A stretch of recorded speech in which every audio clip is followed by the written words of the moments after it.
Okay, when you first insert the battery, if it's the correct way around, you'll see this light flash. If it's the incorrect way around, nothing will happen with the light. If you hold down the power button here for 3 seconds, 1, 2, 3, the unit turns on and it shows white. It'll stay white for 2 minutes, then it will turn off automatically. This is because it's a prototype.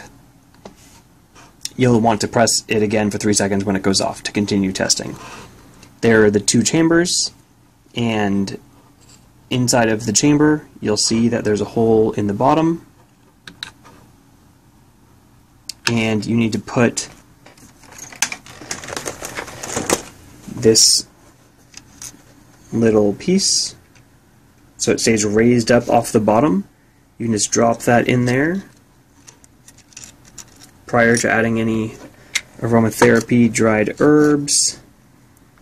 So now you can pack the chamber with some dried aromatherapy herbs, and when you close the top, it should be coming in contact with the top of whatever's in there. However, right now, for sizing purposes of the prototype, it's not quite making contact, so it's not spreading the heat as well as it should be. Anyhow, that's how you do your testing. The way it's being sent, the mouthpiece is turning on the bottom chamber right now.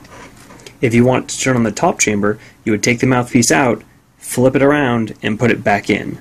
There's a sensor that's able to determine which direction the mouthpiece is in, and that'll activate either chamber 1 or chamber 2.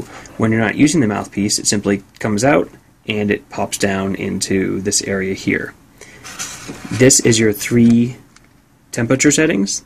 The bottom is number 1. It's a very tiny click and push to setting 2, and then setting 3. Back down, 2, and 1. Again, 1 is a tiny little step, so you'll see that when you're looking at the unit. Here's the USB micro charging port, and you'll also note that the top portion here sits in a little bit in the bottom, and then it clicks down to the top.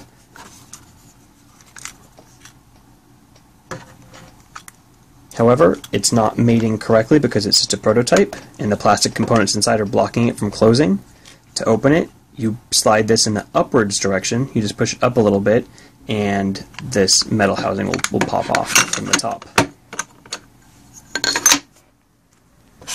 The battery is quite a large size and packs a good punch. As far as saving weight, the only option would be to reduce the size of the metal housing, the thickness of the metal housing by about 30%. The majority of our weight is in the battery, and then it's the housing along with the other components. So there's not much that can be done to save weight, opposed to saving about 33% of the metal weight itself.